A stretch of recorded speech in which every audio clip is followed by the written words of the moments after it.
Muy bien, comenzamos entonces Mesa Central Domingo con la encuesta Criteria que le mostramos en exclusiva cada semana. Vamos a ir con la primera lámina, donde la pregunta es, si la elección presidencial fuese este domingo, ¿por cuál de las siguientes candidaturas votaría? Acá vemos que Janet Jara se despega de José Antonio Kast, sube 3 puntos, llegando al 29% de las preferencias. El candidato republicano, en tanto, baja 2 puntos, queda en 24. Y Evelyn Matei también cae 2 puntos y queda con 15.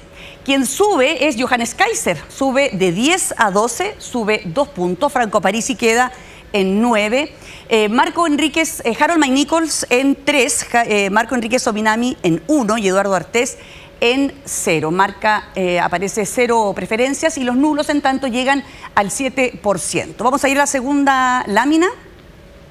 Escenarios de segunda vuelta. Aquí no hay grandes novedades porque tanto Kast como Matei se imponen a Jara en un eventual balotaje. La carta oficialista vencería si su contendor fuera Parisi. Esa es la única opción que aparece en las encuestas. La novedad es que el empate que se produciría si los contendores fueran Jara y Kaiser, que vemos allí en esa parte de la gráfica.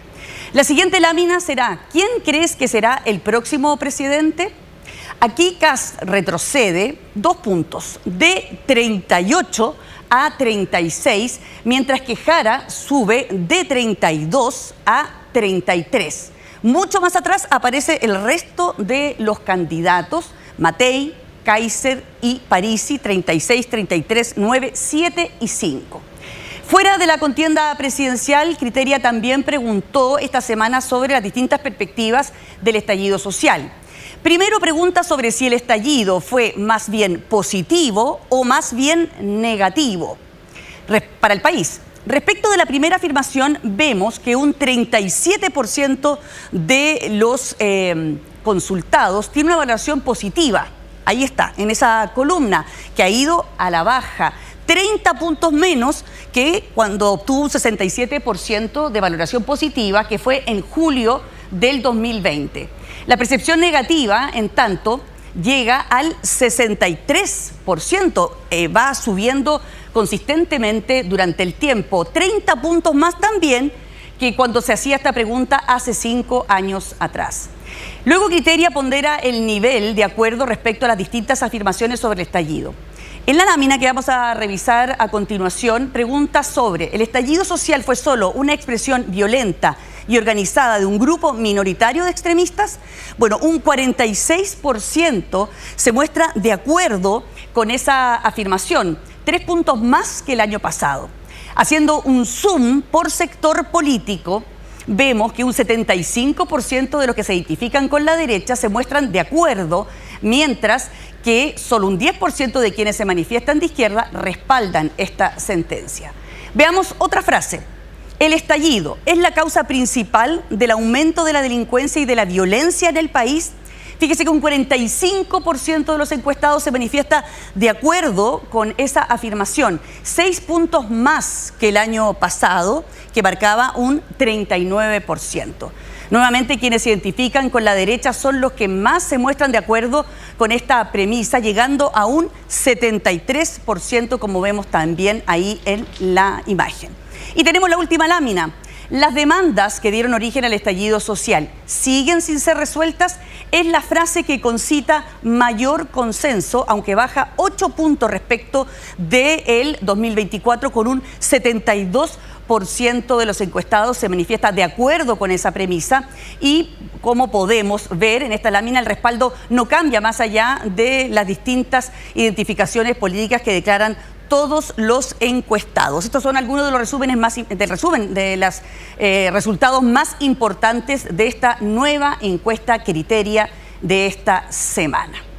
Vamos a seguir hablando de encuestas, pero ahora junto a Cristóbal Uneus, a quien invitamos a pasar aquí al estudio. Cristóbal, ¿cómo estás? Buenos días. Muy buenos días, Mónica, gracias. Pero lo vamos a hablar de un punto de vista diferente, ¿no?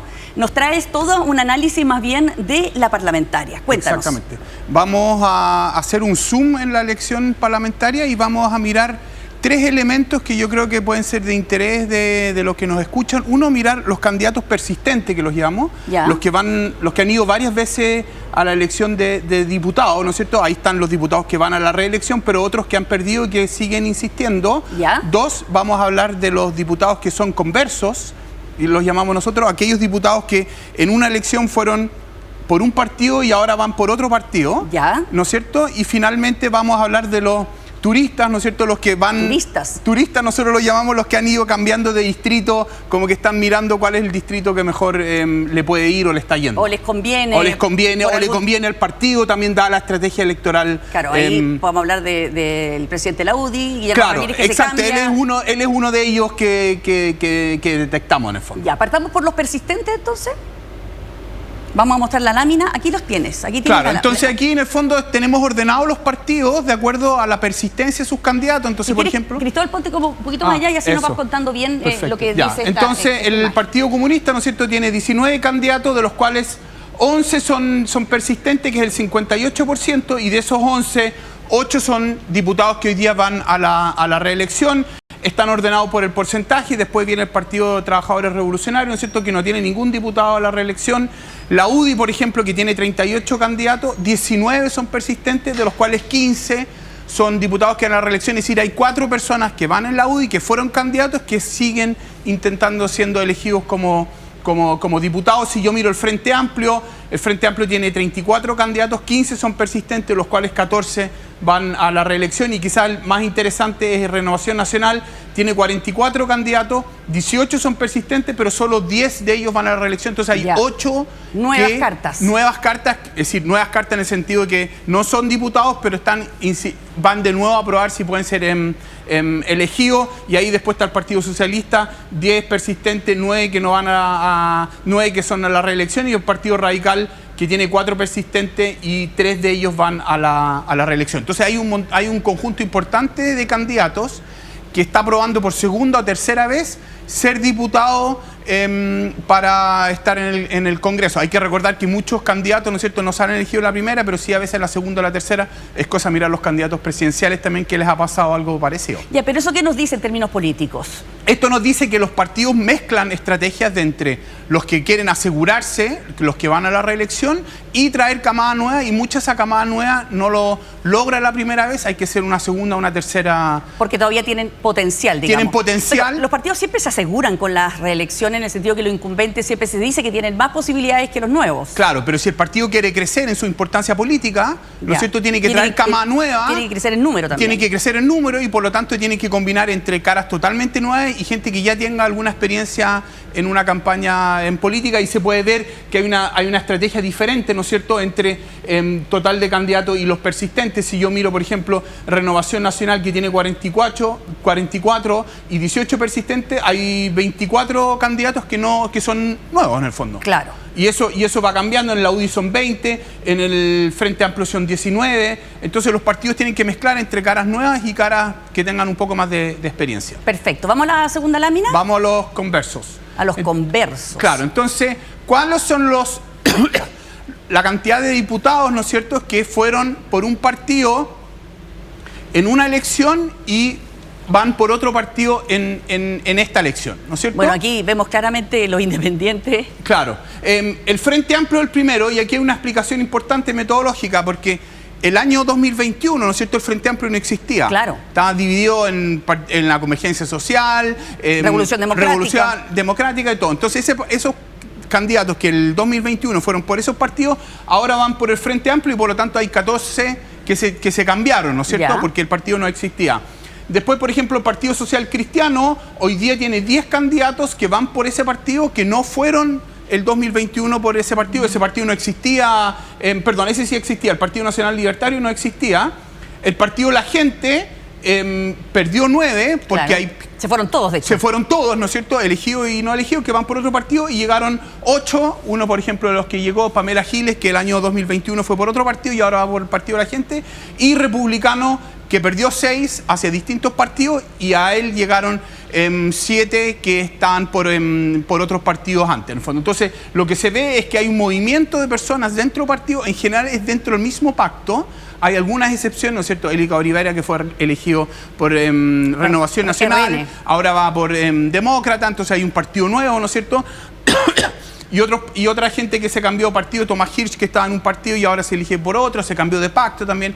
Entonces los diputados también van cambiando, no solamente de distrito, sino también cambian de partido, y eso también se refleja en una estrategia electoral, algunos por convicciones, ¿no es cierto?, y otros porque creen que con eso aumentan sus posibilidades de ser reelegidos. Hablemos de los independientes y esta enorme cifra Claro, de lo que pasa es candidatos se que fueron. muchos, si yo era un militante, ¿no es cierto?, y me salgo del militante, pero sigo en el pacto como independiente, nosotros lo catalogamos como independiente. Entonces, si yo era militante de un partido, renuncio al partido, pero voy como independiente a ese partido, es el 36 que cae. Entonces hubo muchos diputados que de alguna manera renunciaron a su partido para ir como independiente, ya sea en ese o en otro Pero tú partido. aquí indicas que se fueron y ahora están postulando por otro partido o siguen No, puede ser como por independientes, pero de ese mismo, por Puede ser ejemplo. del mismo o de otro. Lo importante es que en el fondo llegaron a ser independientes, que en este caso es como un partido por sí mismo. Que ha sido parte de los cuestionamientos que se le ha dado a la estabilidad que tiene el Congreso, porque claro, los independientes, el problema es que se mueven con mucha facilidad. Exactamente. Porque hay una ley de partidos que obliga que a los que son militantes no se puedan mover tanto, eso le daría un poco más de responsabilidad, espacio, claro. Y también de estabilidad. Exactamente. Ya, perfecto. Vamos a los turistas entonces. Vamos a los turistas. Me dio risa el nombre que le pusieron, turistas. Sí. Entonces, estos son diputados que, de alguna manera, candidatos que se cambiaron de distrito para ir a esta elección, y de los cuales dos son diputados que van a la reelección. Tú mencionabas uno de ellos, el Partido de la Unión Demócrata Independiente, ¿no es cierto?, Guillermo Ramírez, que fue elegido por el 11, que es el uno que está marcado ahí, sí. Y ahora se cambió al 9, al Recoleta, ¿no es cierto?, y a competir con Jadwe quedó fuera. Ese es uno. Y el segundo es Diego Chalper. Diego Chalper, que estaba en el 15, ¿no es cierto?, que se movió al 11 para competir y probablemente dentro de una estrategia electoral del partido y del pacto de ese movimiento. Pero hay un conjunto de otros, todos los demás son candidatos a diputados que en el fondo no van a la reelección, que se cambiaron de distrito para ir a buscar una mejor opción para ser elegido, ¿no es cierto? Entonces esos son, se pueden ver que, que la vez pasada fueron por el distrito 6 que se cambiaron, del 12-2, del 23-3, entonces estos están buscando su mejor opción, ya sea porque se cambiaron o no se cambiaron de partido, o porque ven que en el distrito donde probaron la primera vez no les va a resultar y por lo tanto se están cambiando a otro distrito. Ya. Entonces, en el fondo, la conclusión que sacamos es que hay una combinación entre la estrategia del partido y de los candidatos de buscar las mejores opciones. Algunos se cambiaron de partido por convicción, ¿no es cierto? Otros se están cambiando de distrito por la estrategia electoral.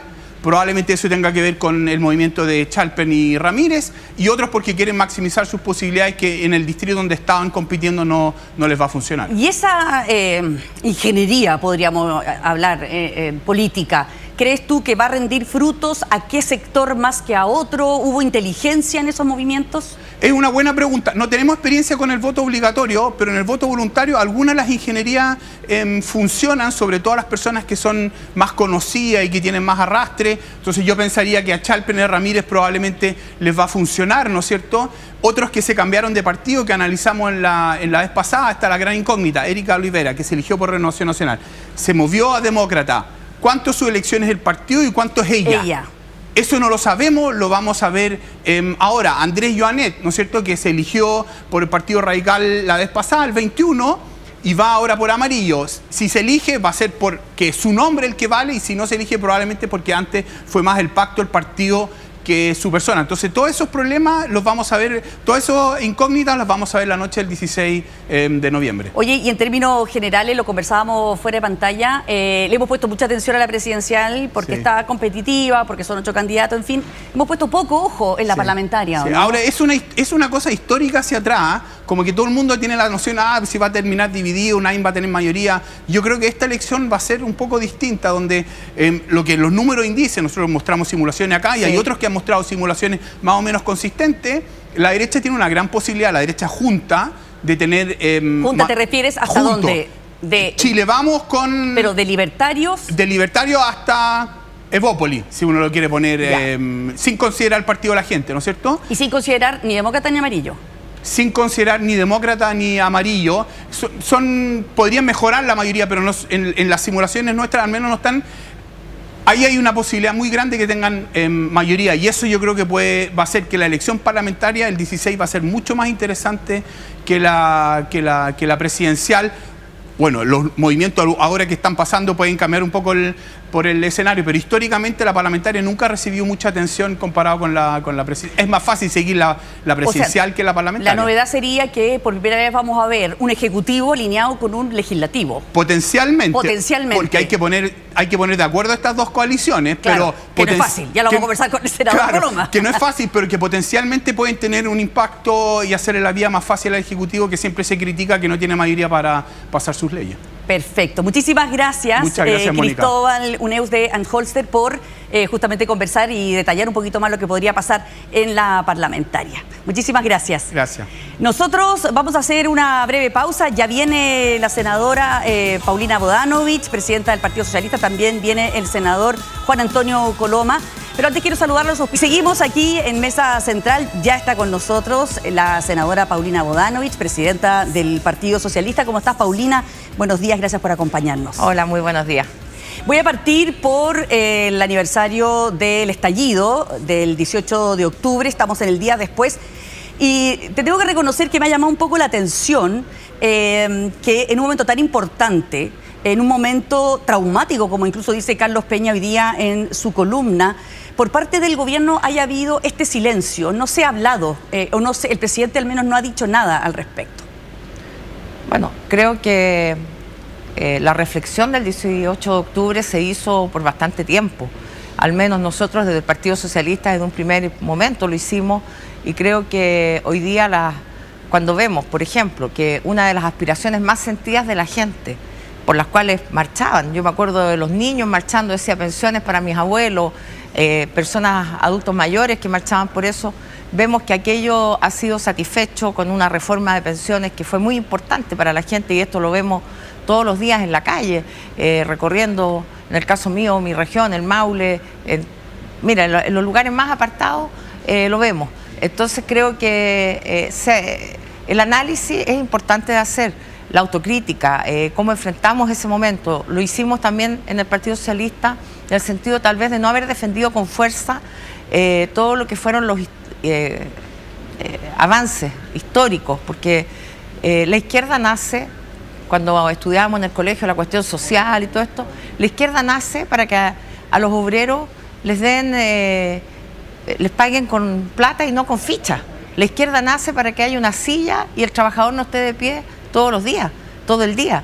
La izquierda nace para que haya una jornada laboral. Ahora, revisamos la encuesta Criteria que según la gente, todas esas demandas sociales siguen pendientes para ellos. Es que claro, yo creo que yo no peleo con las encuestas, pero no es lo que te dice la gente. La gente hoy día te da las gracias. Dice que bueno que se pusieron de acuerdo. Gracias. A mí me lo dicen en Niribilo, me lo dicen en Upeo, cerca de Curicó, en los pueblitos más pequeños, en las localidades más apartadas. La gente está agradecida porque nos pusimos de acuerdo y porque fuimos capaces de avanzar en darle mejores condiciones de vida. ¿Te hubiera gustado que el presidente hubiera dicho algo, el gobierno hubiera dicho algo? Es que, mire, yo no sé, no estoy en esa línea de trabajo, digamos.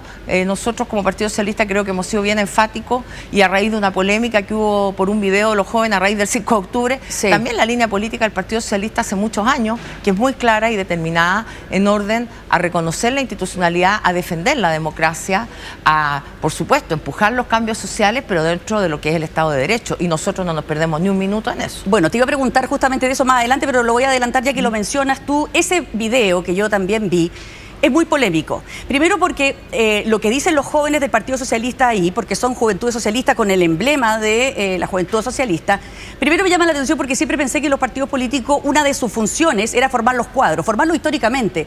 El relato de los hechos que ellos dicen ni siquiera es históricamente preciso. Sí, claro. Entonces, mira, hoy día no podemos manejar las redes sociales, no podemos manejar de ninguna forma la opinión, pero sí esos jóvenes hicieron una reflexión, entiendo, según lo que me transmitió el presidente de la Juventud Socialista, y evidentemente lo que importa aquí, que es la orgánica, el presidente de la Juventud Socialista del Biobío sacó una declaración donde señalaban que estos no eran militantes de base, que no tenían ninguna representatividad, y yo creo que es bien importante además que entendamos que toda la orgánica nuestra también... Claro, pero ellos dicen una frase final brutal, que es: la violencia en manos del pueblo no se llama violencia, sino justicia revolucionaria. Sí, por eso lo digo, es un video que entiendo que también lo bajaron de las redes sociales porque no representa la voz oficial ni no oficial del Partido Socialista. Nosotros creemos, y mire, Allende puede haber tenido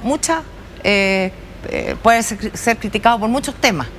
Porque no les gustaba, porque no querían que le entregara la tierra a los trabajadores, porque no les gustaría el medio litro de leche para los niños, no sé. Pero no pueden decir que no era un demócrata. Y Allende murió el 11 de septiembre en La Moneda defendiendo la democracia. Entonces, para nosotros como partido, la democracia es sine qua non, no hay dobles lecturas, y yo creo que eso está más que claro, no solo a raíz de esto, sino por la conducta política que el Partido Socialista ha tenido históricamente, cómo asumió el periodo de transición, cómo ha sido parte de gobiernos importantes que le transformaron la vida a la gente. El presidente Lagos, cuando hace el auge y le da garantías explícitas de salud a la gente, lo hizo un socialista.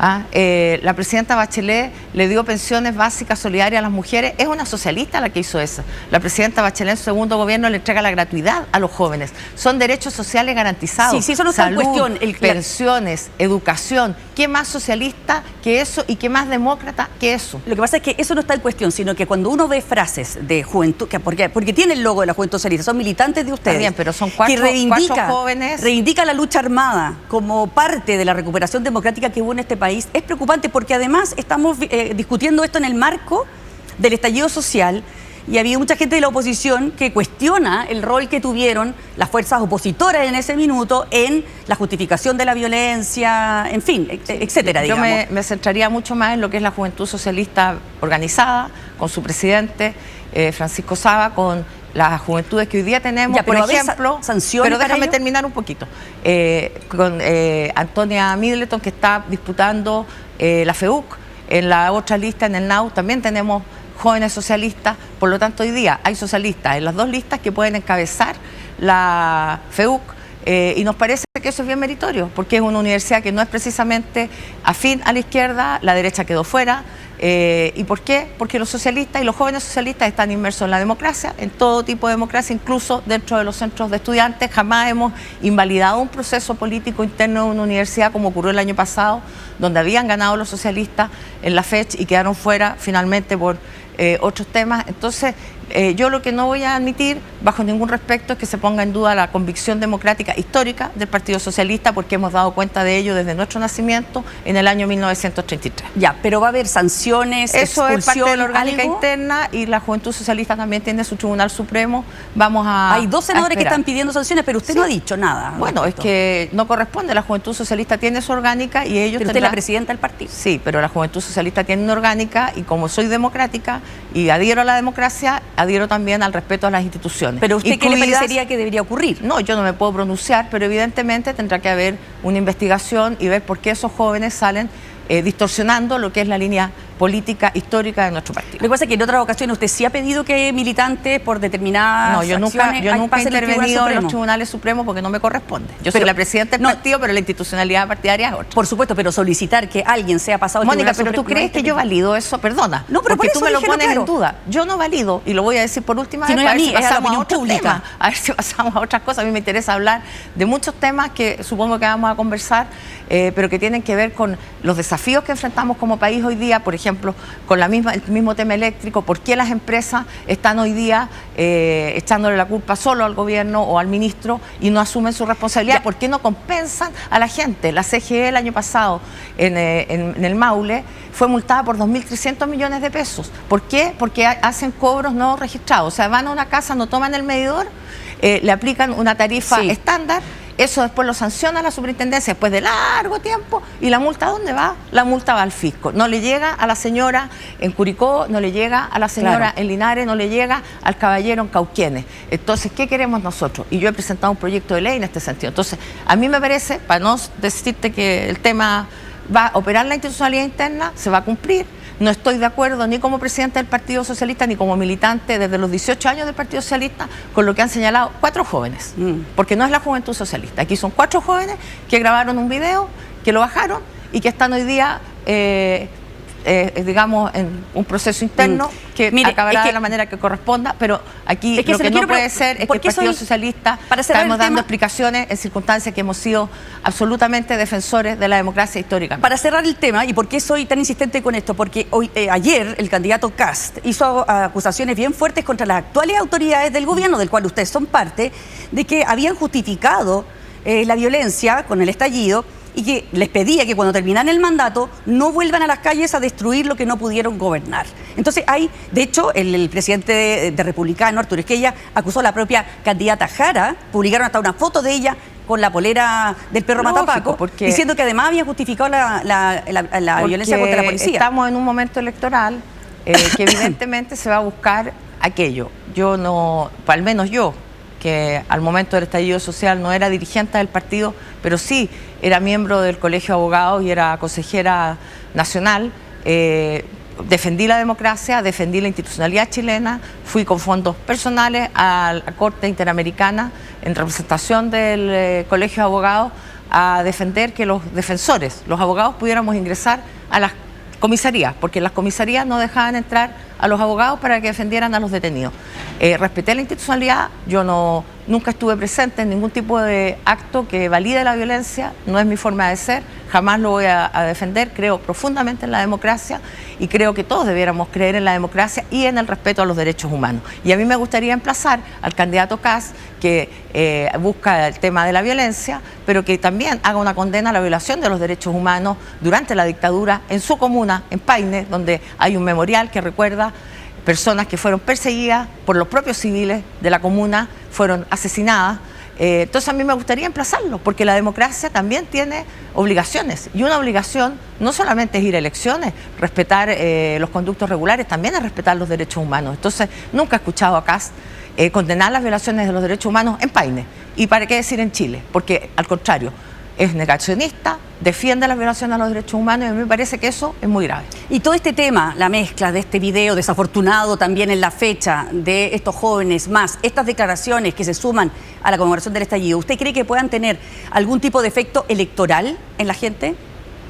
Bueno, yo creo que las personas entienden de lo que estamos hablando. Yo creo que entienden cuando Kast dice que va a reducir 6.000 millones, que eso va a ser a costa de las personas.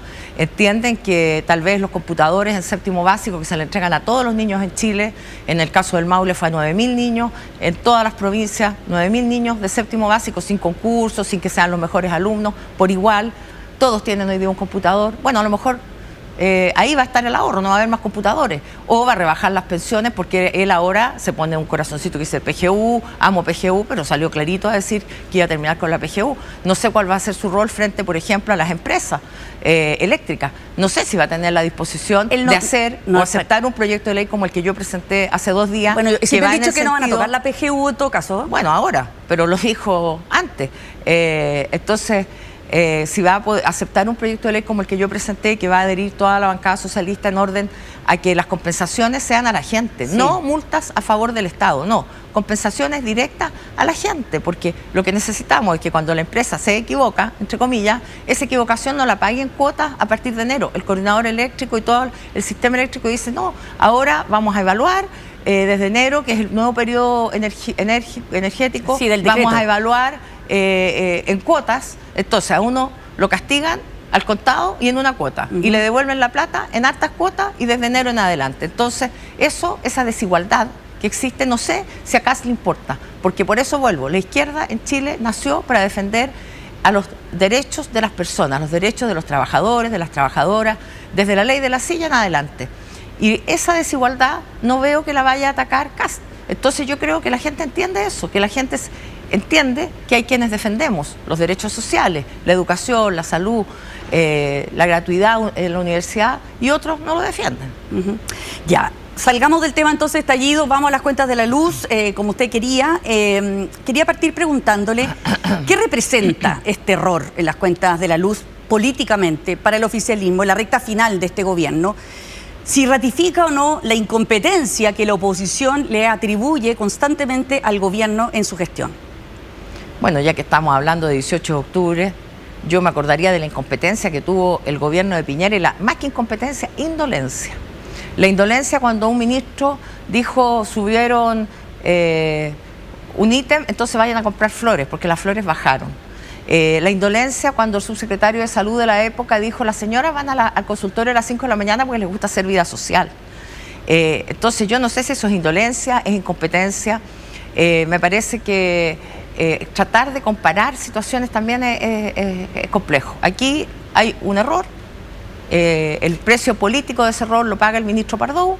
Yo creo que él es una persona, una muy buena persona, quiero decirlo, tuve muy buena relación con él, una persona abierta a buscar soluciones, en el caso del subsidio eléctrico, en muchos casos, y que la responsabilidad política se ejerce. A mí me parece bien, considerando y teniendo la mejor opinión del ministro Pardow, me parece bien que el presidente haga valer esa responsabilidad y que él renuncie. Porque lo que no puede pasar es que finalmente haya un error de esta magnitud y que nadie se haga responsable de aquello. Lo que pasa es que usted me menciona frases que sí, fueron desafortunadas en su minuto, pero son distintas a cometer un error en una gestión pública que afecta directamente el bolsillo de todos los chilenos. Y los 30 pesos, es un rol... ¿Los 30 pesos no fueron un error de una gestión pública también? Bueno, los 30, subir o bajar, a ver, lo decía el comité que establece el alza de los precios de los pasajes, y la decisión política era si se hacía o no se hacía y en qué magnitud. Este caso es distinto, este caso son los técnicos, es la Comisión Nacional de la Energía que tiene a su cargo hacer eso y que no fue revisada por las autoridades de gobierno. Es un poco distinto a una frase desafortunada. El tema de los 30 pesos que finalmente desemboca en el estallido social también fue un descriterio político, porque también el comité, entonces, ¿esto fue un descriterio político? El panel de expertos también hace una propuesta y alguien evalúa esa propuesta políticamente y dice, ¿es el momento de alzar el pasaje o no? Entonces, evidentemente, ahí también hubo una desconsideración del contexto. Yo no conozco con tanto detalle lo que pasó aquí en el tema eléctrico, pero sí quiero decir que a mí me parece que el ministro Pardow, al renunciar, asume una responsabilidad, tenga la culpa él o no, porque es parte del gobierno y porque hay que ejercer la responsabilidad. Entonces tampoco me parece que haya reclamo o echarle la culpa al socialismo democrático por esto, porque la verdad es que nosotros somos responsables desde el Partido Socialista, muy responsables políticamente de haber conformado gobiernos en coalición desde los gobiernos radicales en adelante, y creo que también se ha ejercido la responsabilidad política a veces por cosas que uno puede decir bastante menores. No sé si se acuerdan de Janet Vega, cuando era ministra de Desarrollo Social y por una llamada de su jefe de gabinete termina renunciando. Entonces, en circunstancias que otros no han renunciado. Entonces, yo creo que hoy día el tema eléctrico, más que centrarnos en dimes y diretes y quién tuvo la culpa, hay que buscar modificar la ley, que haya compensaciones directas a las personas. Por eso yo presenté un proyecto de ley en ese sentido, no que tengan que ir a reclamar, porque mira, en el Maule llevamos meses con este tema por las cuentas de la CGE, donde les cobraron de más, donde hubo estos cobros que no se, en el fondo, que no eran reales. Claro. Entonces, yo he hecho el circuito con la gente, hemos ido a la compañía, después nos mandan a la superintendencia, ¿y ese proyecto de la superintendencia hay que esperar? ¿La propuesta que usted tiene cuál es? ¿Que se le pague en dinero, en efectivo a las personas? No, que les compensen en la cuenta, pero directamente, porque las multas, por ejemplo, el caso que yo pongo, el año pasado, 2.300 millones de pesos, multas CGE. No, es que en este caso, como se reajusta... ¿Y esa plata dónde va? Va a beneficio fiscal, ni siquiera va, Mónica, a que haya más fiscalizadores, sí, lo entiendo, a que haya más gente en terreno, no, sino que simplemente va a fondos generales. En este caso un poquito distinto, porque cuando al arreglar la fórmula del alza del precio de las cuentas de la luz, efectivamente va a haber una baja, eso ya está, que va a haber una baja en el valor de la cuenta. Se calcula por regiones, en la región metropolitana es poco, es un 0,7, en otras regiones es mucho más, podía llegar a los 5 puntos, pero mi duda, lo que está en cuestión es lo siguiente: uno, si va a haber una rebaja en las cuentas de la luz, pagar menos, o si se le va a compensar en dinero a las personas. Porque primero y lo otro es ¿desde cuándo? A ver, si hay un cobro indebido, nadie puede percibir, eso se llama enriquecimiento sin causa. Si le cobraron de más a la gente hay que devolverle. ¿Pero qué dicen? Que van a devolver a partir de enero y en cuotas. Entonces, eso a mí no me parece, porque la empresa percibió en una cuota plata de más. ¿Por qué se la van a devolver en cuotas a la gente? Porque la empresa en definitiva no eran las responsables de la No gestión importa, de pero ese decreto. la empresa percibió de más. Sí. Entonces la plata está ahí, está en alguna parte. No creo que la empresa te calzada y que lo que entra se lo gaste. Otro de los cuestionamientos que hay, que producto de cómo es la institucionalidad tarifaria, se supone que son decretos cada 6 meses y donde bajaría la cuenta de la luz sería el que viene en enero. Por eso digo.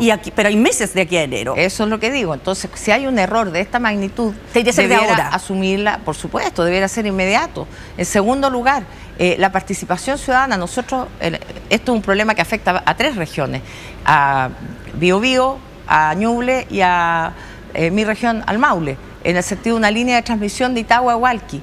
La participación ciudadana también en este proyecto la ponemos como algo muy importante, porque no puede ser que se construya un trazado eléctrico de esta magnitud que atraviesa 3 regiones y la gente no sepa, que los alcaldes no estén informados.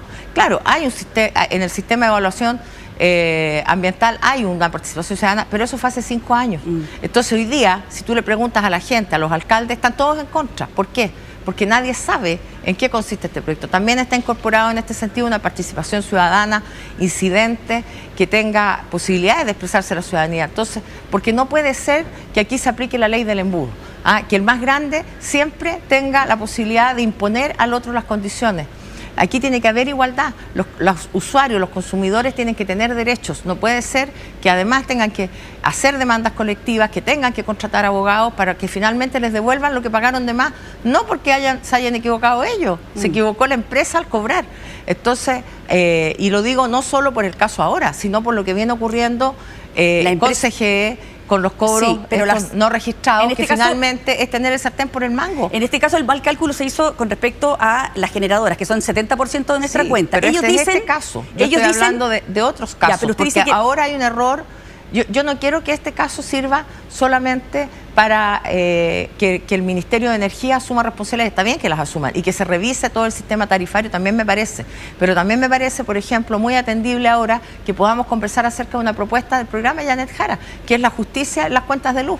¿Y con qué tiene que ver eso? Con que revisemos la estructura tarifaria, cómo se genera esa estructura para que haya un descuento del 20% de las cuentas de luz para miles de familias que lo requieren. Y eso tiene que ver con cómo elaboramos esta estructura tarifaria, que los contratos contemplen también ciertas medidas de justicia social, porque esto no es solamente para las empresas, tiene que haber que las personas perciban que la justicia también les llega a ellos. Entonces a mí me parece muy atendible que en este momento hagamos esa discusión de fondo. No veo a la derecha tan animada a discutir la estructura tarifaria y tocar algunas, por supuesto esto en el futuro, no podemos alterar contratos que están vigentes, pero sí, cuando salgan nuevas licitaciones, nos gustaría, por ejemplo en el Maule, que también se considerara que somos la segunda región que produce más energía, que tenemos centrales de paso, que tenemos un costo por eso. Entonces cuando se habla del royalty, también quisiéramos un royalty eléctrico. Entonces podemos dar esa discusión como país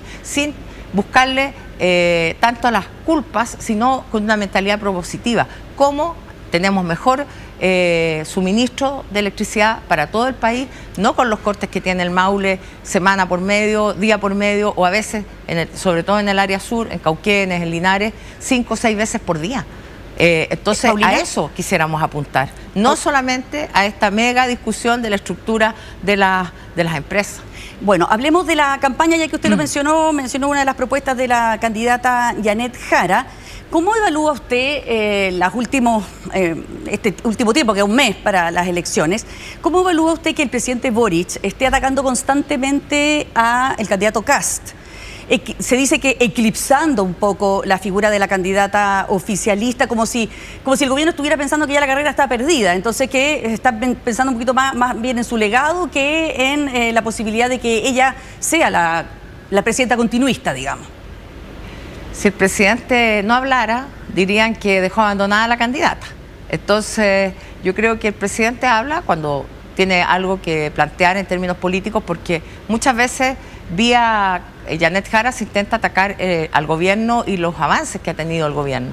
Me parece que a Janet Jara no la eclipsa nadie. Ella tiene suficiente personalidad, suficiente carisma y buenas propuestas como para que la gente la escuche, y tampoco es el continuismo. Lo vimos precisamente a partir del caso de la energía, cómo salió rápidamente con planteamientos, pero también con mucha decisión a decir en mi gobierno se van a pagar las responsabilidades políticas. Porque esto podría tener un efecto en la campaña también, en la mala gestión del gobierno en este sentido. Yo creo que aquí se pueden aprobar los liderazgos y ella ha demostrado un liderazgo propositivo, un liderazgo amigable, que no busca la confrontación por sí misma, pero también con bastante carácter cuando tiene que ejercerlo.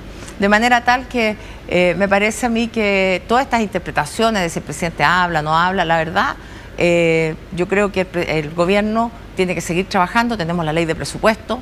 En estos momentos me preocupa mucho lo que pasa con los gobiernos regionales, no solo desde el punto de vista financiero o de los presupuestos, sino de la mirada política, de lo que significa una mirada en que el centralismo sigue siendo parte de nuestra mentalidad. Cuando le decimos que a los gobiernos regionales hay que entregarle recursos, cuando no se le pueden rebajar recursos, porque esos recursos son los que llegan más rápidamente a la región y a la gente. Sí. Y el gobierno insiste en eso me parece mucho más preocupante que si el presidente pelea o no con Kast.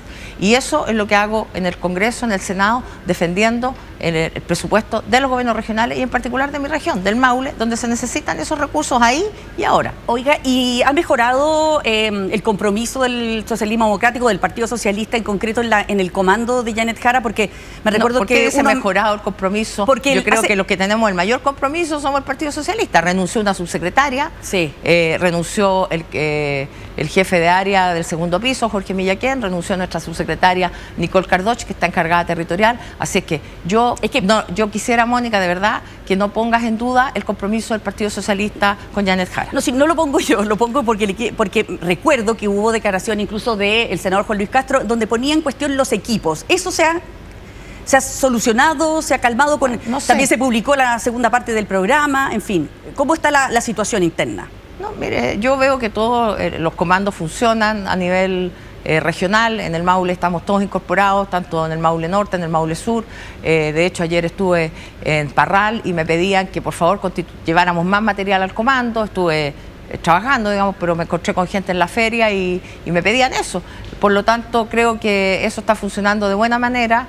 Es una candidatura que va marcando bien en los números y nuestro desafío posterior será, una vez pasando a la segunda vuelta, cómo logramos también conquistar al resto del electorado, entendiendo que los planteamientos que hace la derecha, porque para mí la derecha es una sola, esto de que la derecha buena y la derechita cobarde, para mí es un eslogan. La derecha siempre ha sido la misma y seguirá siendo la misma, y la derecha, en este caso de las cuentas eléctricas, yo no los he visto defendiendo a la gente, no he visto pidiendo justicia social. Lo que he visto es un uso político del tema para atacar al ministro. Una vez que se fue el ministro, no he visto a nadie que defienda a la gente. A propósito de la segunda vuelta y la necesidad de conquistar más electorado, Guido Girardi proponía hoy día en una entrevista que en la segunda vuelta Janet Jara debería congelar su militancia en el Partido Comunista, justamente para ese objetivo. Sí, yo creo que son discusiones que habrá que tenerlas internamente. Creo que no, a mi modo de ver, no es algo indispensable, pero sobre todo a mí me gusta que estas conversaciones se hagan en las instancias que corresponden, porque hay muchos, y lo digo con harto cariño por Guido y por otros hombres, que les gusta pautear a las mujeres, y yo creo que Janet Jara no se deja pautear. Muy bien, muchísimas gracias, senadora Paulina Bodanovich, presidenta del Partido Socialista, por conversar con nosotros en Mesa Central Domingo. Seguimos aquí en Mesa Central Domingo, ya está con nosotros el senador Juan Antonio Coloma. ¿Cómo está, senador? Muy buenos días, Mónica. Buenas tardes, parece, ¿no? A ver, sí, por 4 minutos son buenas tardes. Me pilló, como te pillé. Oiga, cada minuto vale en este último periodo electoral. Exacto, cada minuto. Uno tiene en la cabeza hasta los minutos. ¿Tiene conciencia usted de eso? Bueno, y partamos preguntando por eso. Acabamos de dar aquí en el programa encuesta Criteria. Su candidata no sube, vuelve a bajar 2 puntos. ¿Qué pasa ahí, senador? Bajaron varios candidatos.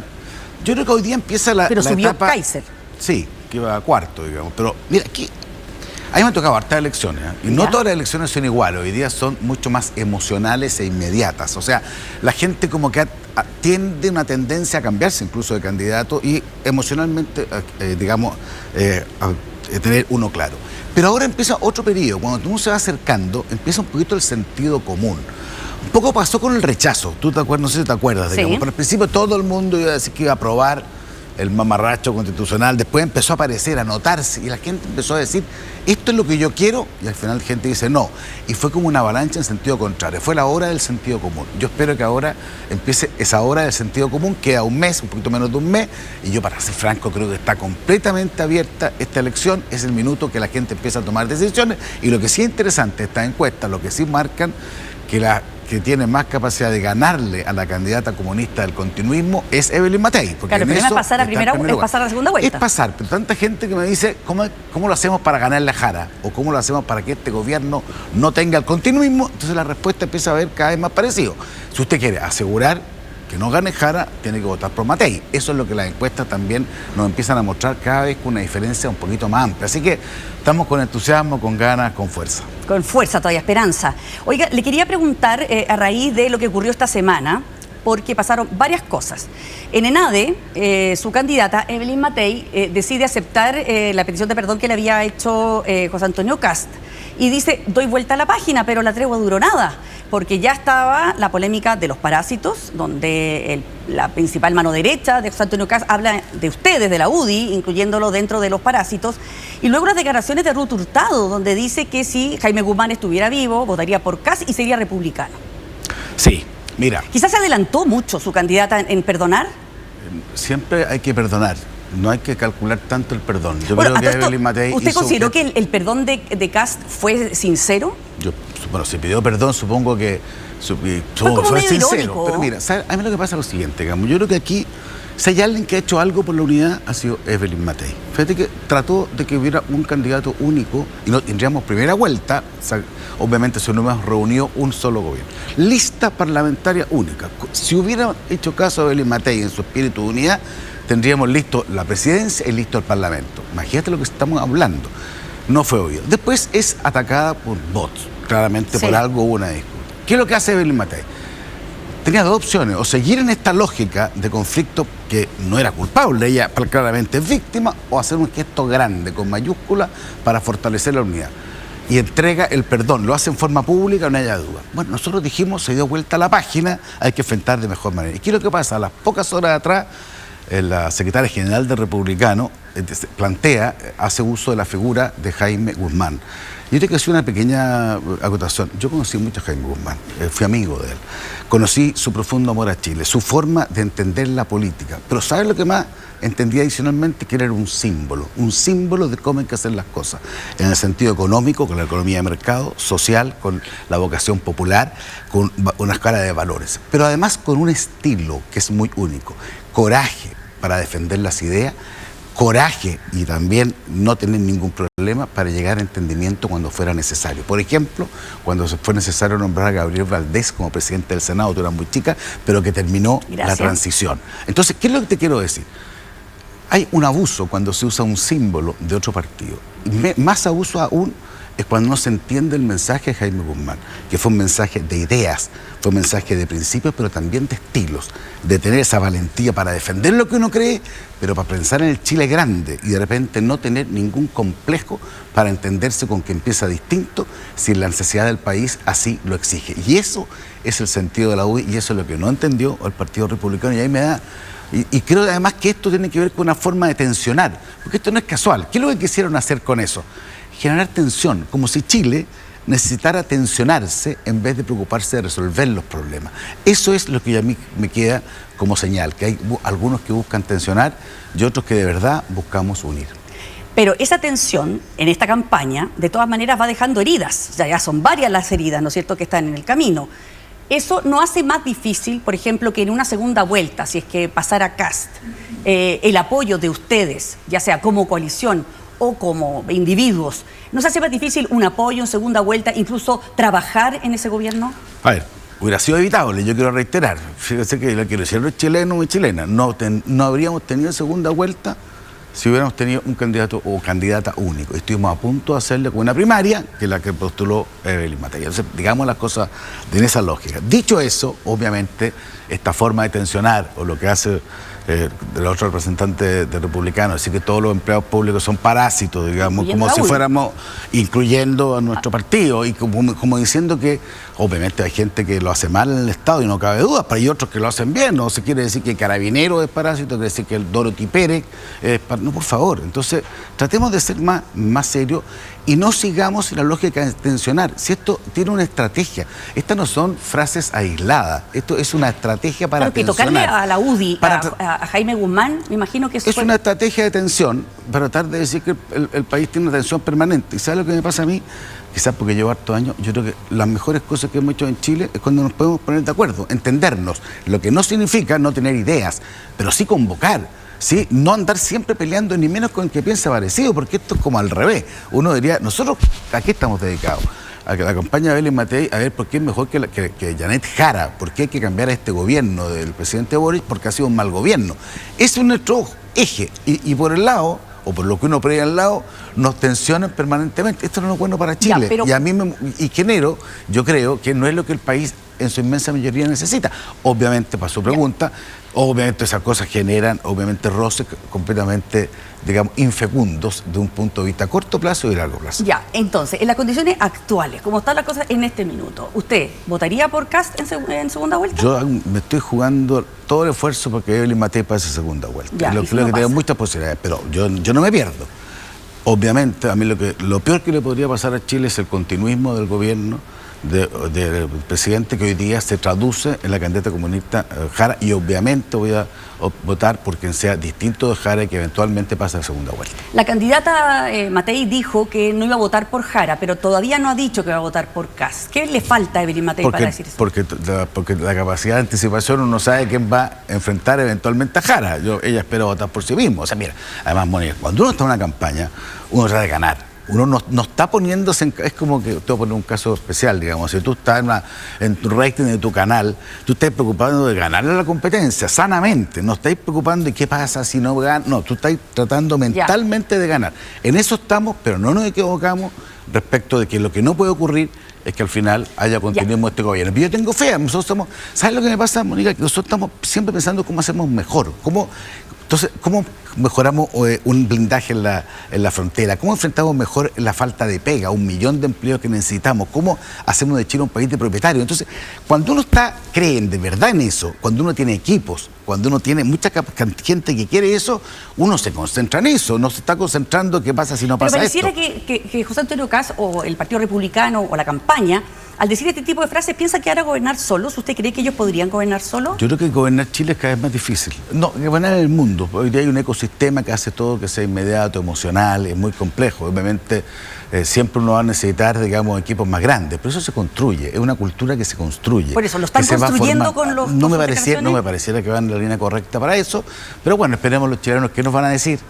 Falta poco, faltan 4 fines de semana y ya vamos a resolver cómo podemos reemplazar este gobierno y cómo podemos unir a Chile con los mejores equipos posibles, porque hay muchas cosas que hacer. Ya, pero dadas las condiciones actuales, por ejemplo, si usted, le pongo otro escenario, si usted le dijeran que aceptaría, por ejemplo, ser ministro del gobierno de Kast. Yo lo único que quiero, después de tantos años que he estado en el Congreso, se lo dije antes, digamos, no tener una función de primera línea. Además, yo encuentro que yo tengo faros en la vida, no tengo planes, no funciono así. Yo siempre hago lo que creo hay que hacer, pero ojalá no en algo de primera línea, y he estado haciendo un esfuerzo grande ahora por trabajar lo más posible por una candidatura en la que creo. Será de parte de quien gane la primera vuelta del lado de acá, que espero sea Evelyn Matei, que tenga la capacidad de convocar. Pero para eso hay que tener un proyecto que convoque, hay que tener ideas que convoquen. Yo creo que obviamente esa es parte importante de la tarea. Pero entiendo que hay una discusión al interior de la UDI de qué ocurriría en la segunda hipotética vuelta donde gane Kast. No, si la UDI trabajaría con el gobierno, ¿sería parte de ese gobierno o no? Yo he estado en hartas reuniones, nunca he escuchado ni de otro lado de la puerta a alguien que plantee eso. Al contrario, lo que estamos viendo es cómo se logra conformar una campaña que gane, una lista parlamentaria que colabore, que ayude, porque dicho sea de paso, aquí uno no habla mucho de la lista parlamentaria. Es clave tener un parlamento que pueda tener una mayoría para el gobierno de Evelyn Matei, de quien resulte, porque creo que eso es muy relevante para enfrentar los problemas del país, que no son simples. Si hoy día estamos en una situación de un mal gobierno que deja deficiencias mucho más grandes de las que uno hubiera imaginado, por ejemplo, respecto a la situación previa al estallido, donde el desempleo es mayor, donde el crecimiento es menor, donde la inseguridad es mayor. Entonces, cuando uno se encuentra ante esa cantidad de temas, uno, ¿qué es lo que hace? Uno dice cómo lo resolvemos y cómo ganamos. No anda en otro tipo de reflexiones. ¿Está cometiendo republicano el mismo error que a lo mejor cometió el Frente Amplio en su momento, con una superioridad moral? Yo creo que la famosa columna Parásito apunta un poco a eso, digamos, a decir, mire, nosotros, todo el resto lo hace mal, nosotros lo hacemos bien. Entonces parecía un poquito es un mal consejo que le puede haber dado, o un mal ejemplo que le puede haber dado el Frente Amplio. Yo creo que en la vida pública hay que ser coherente, pero también no hay que sabérselas todas, no hay que tener superioridad moral. Y frases como esa creo que apuntan en un sentido contrario. Ojalá rectifiquen. Lo digo de verdad, porque creo que tampoco le ayuda al país esta forma de que sean los temas. A mí me parece increíble que los temas que se hayan puesto sean esos y no cómo enfrentamos los problemas del país en materia de seguridad, de inmigración, de empleo, pero no solamente anunciando el problema, Mónica, si esto es lo que a mí me pasa, sino viendo cuál es la solución, quién tiene la capacidad de resolver los conflictos, no que denunciar. Aquí no es el que grita más fuerte o el que es más exagerado. Yo puedo decirle 10 ideas extremas respecto de cómo resolver el problema. El problema es cuando otra cosa es con guitarra. Y con guitarra hay que tener las ideas trabajadas, hay que tener los equipos afiatados, hay que tener los conceptos claros. Eso es lo que tenemos que hacer. Yo esperaba que esta fuera parte de la elección. Y veo que la elección es mucho más contestar además fuego amigo, que no es muy cómodo, y que va perdiendo de la óptica de lo que tenemos que hacer para que a Chile le vaya bien. Y Evelyn Matei, y aquí termino en esta parte, tiene una gracia adicional. Ella sabe y puede. Porque no hay ningún otro candidato que haya tenido tanta experiencia para resolver problemas. Entonces, cuando ella dice, voy a crear 1 millón de empleos, si ella fue parte de un gobierno que lo hizo, o voy a enfrentar el problema de la seguridad. Ella fue una alcaldesa que mejoró mucho los índices de seguridad. Entonces, ¿cómo no va a ser una buena noticia que para los problemas que tenemos, tengamos a alguien que ha sabido resolver otros parecidos y que tiene nueva energía para resolver los nuevos? Bueno, y tal como su candidata hizo un gesto en ENADE, ¿qué le gustaría por parte del Partido Republicano o la candidatura de Kast? ¿Qué le gustaría escuchar? Que no siga, que no tensione. Yo creo que es lo importante, entender, digamos, que Chile necesita resolver los problemas y que Chile necesita, hay que ser un gran equipo, que hay que formar equipos grandes, porque creo que eso es lo que al país le falta, no esta lógica de trincheras permanentes, de ir de tumbo en tumbo. Yo miraba, yo vi algo del gobierno, del primer plebiscito, que fue un desastre, el segundo, que fue un desastre, que fue una responsabilidad republicana, pero bueno, y esto ya pasó. Después viene el gobierno de Boric, que creo que ha sido malo. Entonces, esto ir de tumbo en tumbo, yo creo que tenemos que tener una regla más clara, tenemos que tener un mejor camino, tenemos que tener más respeto, más orden, más humildad, más capacidad de resolver, pero resolver, no que los mismos problemas sean los de siempre. Esa es parte Muy bien. Senador, le voy a interrumpir un poco porque vamos a hacer una pausa. Vamos a regresar de inmediato con 2 temas más que tienen que ver con el presupuesto, muy importante, y las cuentas de la luz. Vamos a hacer la pausa y les cuento la última parte de Mesa Central Domingo conversando con el senador Juan Antonio Coloma. Vamos a las cuentas de la luz, a los errores que cometió el gobierno, que todos sabemos, pero yo quiero puntualizar en algo que dijo el ministro García ayer.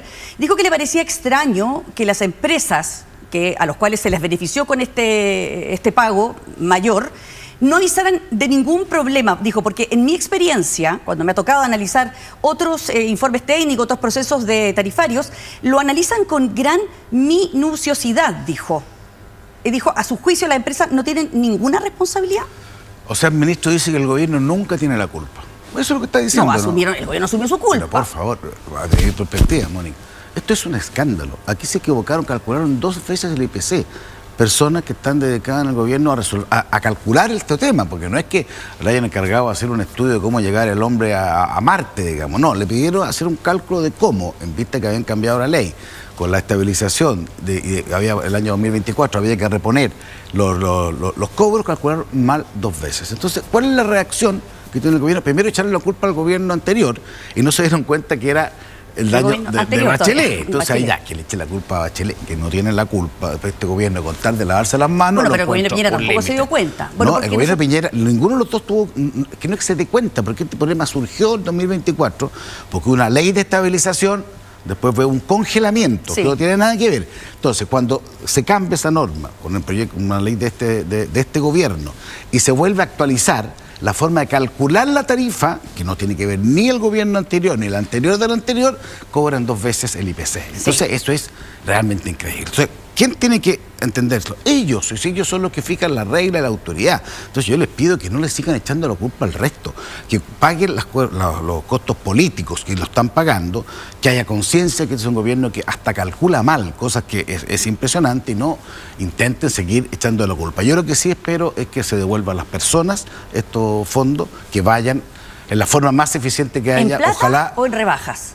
bueno, ojalá fuera en plata, pero si en rebaja es un paso importante. ¿Y de a partir de enero o a partir de ahora? Yo creo que tiene que ser a partir de ahora. O sea, eso es lo que a mí me nace, que es lo lógico, porque los cobros ya fueron. Pero habría que legislar para cambiar eso. Bueno, estamos dispuestos a hacer eso, pero legislando lo que hay que legislar y hacerse cargo de la responsabilidad del gobierno, que ya en materia económica son muchos los errores que se van sucediendo. Y eso es un problema de alta complejidad, con responsabilidad política. ¿Por qué sacan al ministro? Porque hubo un anuncio, una acusación constitucional. Dicho sea paso, el mismo ministro, no es que no le tenga mala, pero que decía que todos los cálculos respecto del COVID que hacía el ministro Parisi de la época con Paula Daza estaban todos malos. Él era el que calculaba y ahora le tocó el otro lado del mesón. Entonces a mí me parece que lo que el gobierno debería quedar, guardar un poquito más de silencio, no echarle siempre la culpa al empedrado, y sí agilizar la forma de cobrar. Lo haremos en la forma que sea posible, porque aquí hay un error que además tiene una influencia que ya, un daño que es más profundo, Mónica, porque esto ya influyó en el IPC, que corrió para atrás. O sea, una cosa que se resuelva, el tema de las cuentas. Y a través del IPC influyó en la UEF y en todo lo que nos cobran. Exactamente, porque eso es importante. A través del IPC influye en la UEF, que influye un poco, pero un poco de cada cosa va formando un gran poco. Y eso es lo que hoy día estamos senador, asumiendo. Igual me pasa a mí, por no sé, sentido común. Cuando a mí me dan más devuelto, por ejemplo, yo pago algo, me dan devuelto, yo me doy cuenta que me dieron de más, yo devuelvo esa plata. Es evidente que ellos ganaron más. La empresa dice que no se dieron cuenta. Es que no es que le hayan También dado... que la responsabilidad es del gobierno, de todas maneras. Pero si las empresas se dieron cuenta que estaban recibiendo más plata, ¿por qué no dijeron nada? Porque lo que fue la ley le dijo, usted gobierno, voy a hacerlo fácil, digamos, calcule.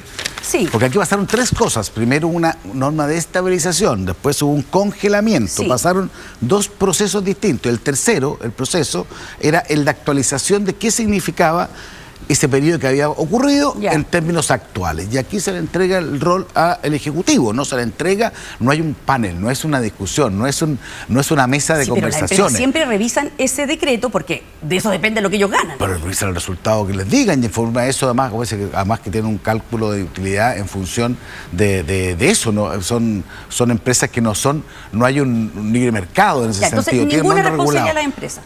Yo no le veo, si hay. Yo no la veo, pero si hay, se sustanciará.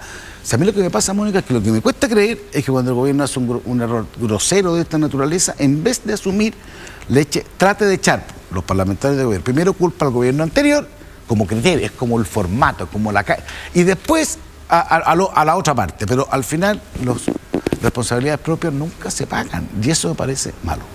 Oiga, vamos al presupuesto. Entiendo que está bien parada la discusión porque hay fundamentalmente, por lo que he leído, 3 cosas que a ustedes no los convencen.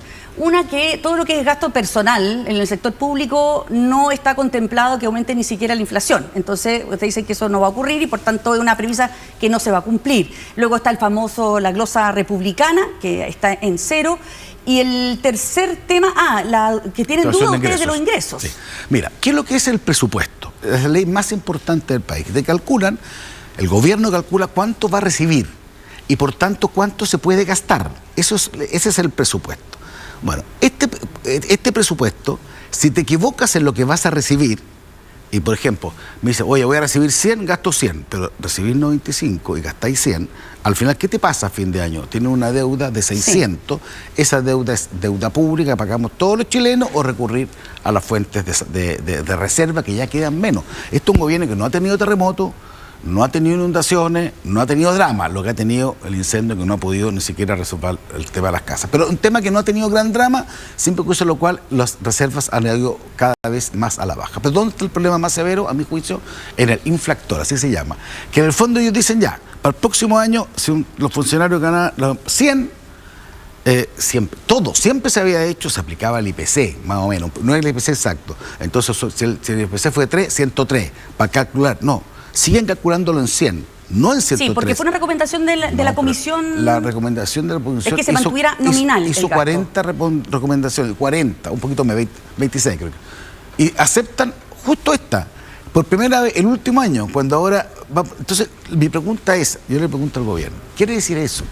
Que ellos calculan que los funcionarios públicos van a ganar nominalmente, los carabineros, nominalmente, la misma plata que ahora. Dicen que no. Entonces dicen que no. Entonces, ¿dónde están los fondos? Parece una glosa ¿Dónde de está fondos? esa glosa? Pero esa glosa es como el bolsón, es como el bolsón de payaso, cabe todo en la glosa, no. Mónica, ¿por qué es primera vez que se hace esto aquí? Nunca antes se había hecho. Yo llevo harto años en el presupuesto. Sí. Siempre, todos los gobiernos. Piñera, Bachelet, para ser bien franco, digamos, y todos los gobiernos, Lago, Frey, todo, siempre lo que hacían era comparar cosas comparables. ¿Y qué es lo que pasa ahora? No se voló. Y segundo tema, por primera vez no se incorporan lo que se llama la glosa democrática o glosa republicana, que en el fondo es darle recursos para el gobierno que venga. Sí. Esto lo peleó mucho la oposición.